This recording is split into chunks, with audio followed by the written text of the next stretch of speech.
सच्चिदानंद भगवान की जय। तुलसीदास जी ने रामचरितमानस में लिखा है, बड़े भाग मानुष तन पावा, सुर दुर्लभ सद ग्रंथिन गावा। कि जो मानव शरीर आदमी को प्राप्त हुआ है, हम सबको जो मानव शरीर प्राप्त हुआ है, ये बड़े भाग की बात है। परमात्मा की ये बहुत बड़ी कृपा है कि 84 लाख योनियों में हमको मानव शरीर दिया और हम सीधा चलते हैं। हमारी रीढ़ की हड्डी जो वर्टिकल है, ग्राउंड के पैरेलल नहीं है, हम रेंगते नहीं है। हमारी रीढ़ की हड्डी सीधी है। और सबसे बड़ी बात कि हमें कर्म करने की स्वतंत्रता है इस योनि में। इसमें विलक्षणता क्या है? इस योनि में यही विलक्षणता है, यही बड़ा भाग है कि ये एक चौराहा है, इसमें हम किसी तरफ भी जा सकते हैं। तो इस मानव जीवन का लक्ष्य क्या है? सबसे बड़ी प्राप्ति इससे क्या हो सकती है? इससे सबसे बड़ी प्राप्ति ये हो सकती है कि जो हमारे दुखों का कारण है, उस कारण को हम खत्म कर सकते हैं। देखो, एक एक दुख हम खत्म करेंगे तो एक दुख खत्म किया, दूसरा आ गया, उसको खत्म किया, कोई और आ गया। दुख वर्दी बदल के आते ही रहेंगे। परंतु अगर दुख का कारण ही खत्म कर दें तो फिर दुखों का सदा के लिए नाश हो जाता है। दुख का कारण क्या है, इस पर विचार करें। दुख का कारण है अज्ञान। अज्ञान ही इंसान का सदा से ही दुश्मन रहा है। अज्ञान तो अज्ञान पर ही चोट करनी चाहिए, अज्ञान का ही नाश करना चाहिए। अज्ञान का नाश कैसे हो? अज्ञान का नाश होता है ब्रह्म ज्ञान प्राप्त करके आत्म साक्षात कर लेने से अज्ञान का सदा के लिए नाश हो जाता है। क्योंकि सबसे बड़ा अज्ञान क्या है? सबसे बड़ा अज्ञान यही है कि हमने अपने आप को पहचानना नहीं। ये बात कुछ अटपटी लगती है कि हम अपने को पहचानते नहीं, अपने को जानते नहीं। चलो, हम अपने को जानते हैं, पहचानते हैं। उससे भी बड़ी गलती ये है कि हम अपने आप को ठीक नहीं पहचानते। हम जो हैं वैसे हम अपने आप को नहीं जानते। तो हम अपने आप को गलत जानते हैं। जानते तो हैं परंतु ठीक नहीं जानते, गलत जानते हैं। ये गलत जानकारी जो है, ये सभी दुखों का कारण है। गलत जानकारी क्या? गलत जानकारी ये कि जो हम हैं नहीं, वो हम अपने आप को मानते हैं, और जो हम वास्तव में हैं उसकी तरफ हमारा ध्यान ही नहीं, उसको हम जानते ही नहीं। ये है सबसे बड़ी समस्या। और ये समस्या सुलझ जाने से बाकी सारी समस्याएं सुलझ जाती हैं। जब हम जो जैसा है उसको वैसा देखते, जानते, पहचानते हैं, तो इसको बोलते हैं यथार्थ बोध।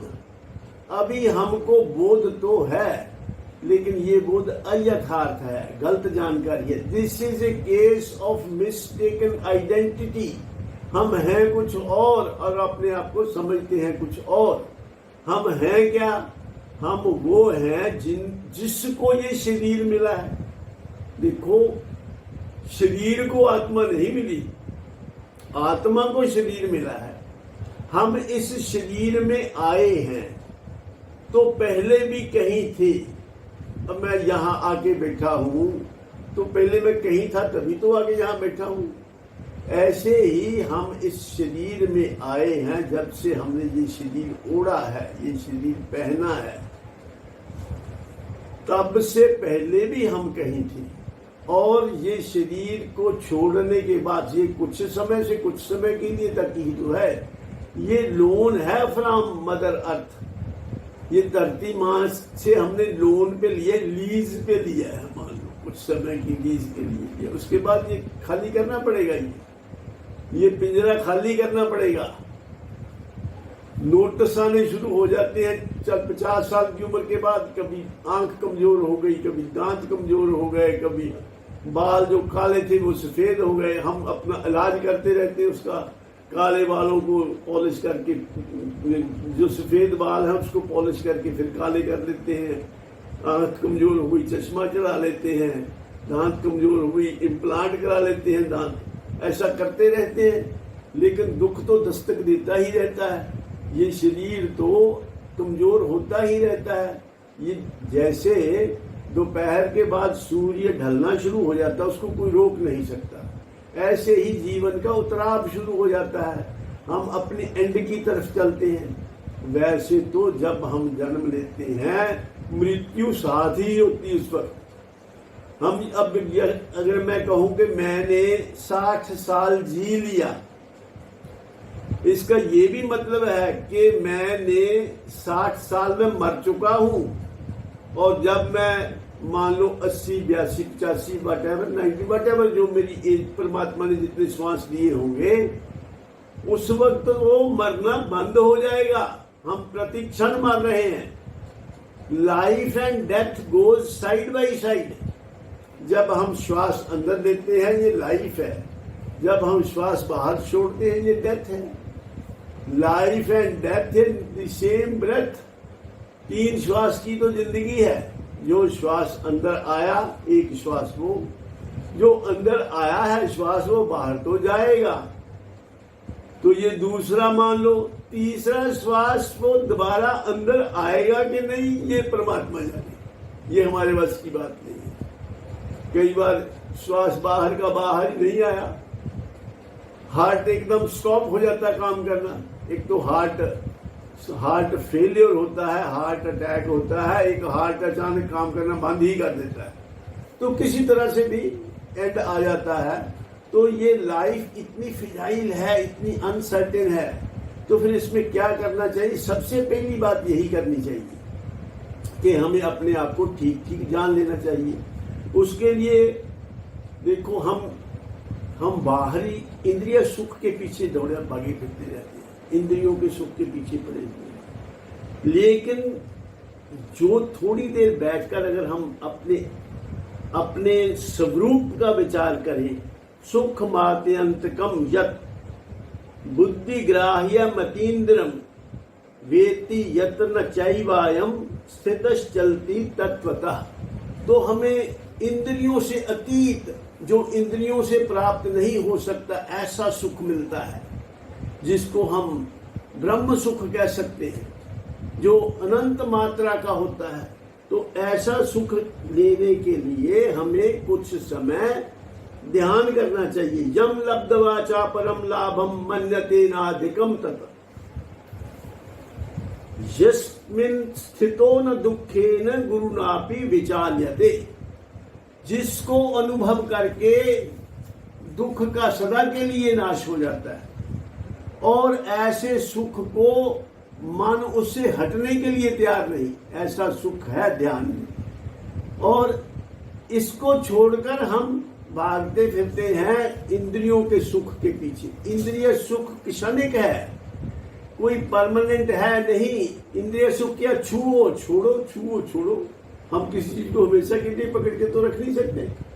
कोई चीज भी हम छूने और छोड़ने में ही सुख है, बल्कि छोड़ने में सुख है।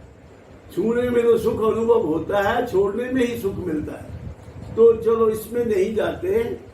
तो होता क्या है, ये जो इंद्रिय सुख है ये क्षणिक है, ये बाद में दुख देता है। जिस मात्रा में सुख मिलता है उसी मात्रा में ये दुख भी दे के जाता है। कोई भी चीज हम जिसको हम प्राप्त करना चाहते हैं, हमें लगता है कि इससे हमें सुख मिलेगा, तो वो मान लो प्राप्त हो गई हमें, तो वो हमेशा तो टिकी नहीं रह सकती। या तो उसके होते हुए हम चले जाएंगे, या हमारे होते हुए वो चीज चली जाएगी हमसे। तो जब जाएगी, बिछड़ेगी, हर चीज ने बिछड़ना, जो मिला है सो बिछड़ना है। तो जब बिछड़ेगी तो जिस मात्रा में उसकी प्राप्ति से सुख मिला था उसी मात्रा में दुख देके जाएगी। जो बिछड़ना है, जब भी कोई चीज मिलती है तो बिछड़ना अनुभव कर लो। मिलना बिछड़ने का संदेश है। ऐसा हो सकता है कि हमें कोई चीज मिले ही ना। मान लो हम शादी नहीं करते तो हमारी पत्नी कहां से बिछड़ जाएगी, हमारे बच्चे कहां से बिछड़ जाएंगे। तो अगर कोई चीज मिली ही नहीं तो वो बिछड़ेगी नहीं, लेकिन अगर कोई चीज मिली है तो वो बिछड़े बिना नहीं रह सकती। तो इसलिए मिलना बिछड़ने का संदेश है। इसलिए किसी भी चीज के साथ ज्यादा अटैचमेंट न रखो। जो गांठ खोलनी ही है उसे पोली पोली बांधो। तो एक तो ये कि इंद्रियों के सुख के पीछे ना भागो। रे मन सोच विचार जरा रे मन सोच विचार जरा विषयों में क्या सुख पावत है। क्षण भंगर ये विषयानंद है, ब्रह्मानंद क्यों नहीं ध्यावत है। धन धाम सदाम न साथ चले, जिनमें मन को भरमावत है। के सदगुरु जो दिन बीत गया वह लौट के फिर नहीं आवत है। जो ऐसा हमें ये बड़े भाग मानुष तन जो पाया है, हमने उसको पाकर उसका लाभ उठा ले, उसको पाकर ऐसा कुछ करने के फिर दोबारा हमें शरीर ना मिले, क्योंकि शरीर ही सब दुखों का कारण है। जब शरीर नहीं होगा मतलब शरीर ना मिलने का जब हमारा ऐसा बन जाए कि हमारे कोई कर्म बाकी ना रहे, संतुष्ट होकर मरे, तो शरीर नहीं मिलेगा। मीन्स हमारा जन्म नहीं होगा। जन्म नहीं होगा तो फिर ना तो पढ़ाई की चिंता, ना किसी प्रकार की टेंशन, ना शादी, ना बच्चे, ना बुढ़ापा, ना कभी बुखार, ना कभी कुछ।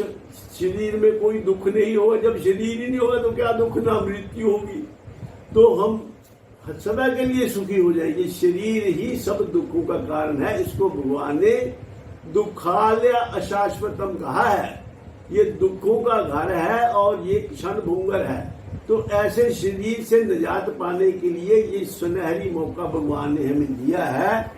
तो हम अपने आप को अगर जानकर आत्म साक्षात करके मरते हैं तब हमें दूसरा जन्म नहीं देना पड़ेगा।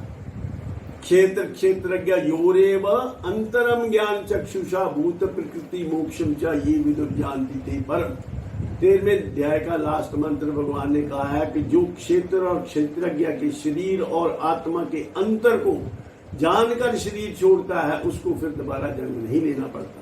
तो आओ हम सब ये प्रयत्न करें कि हम मुक्ति प्राप्त कर लें।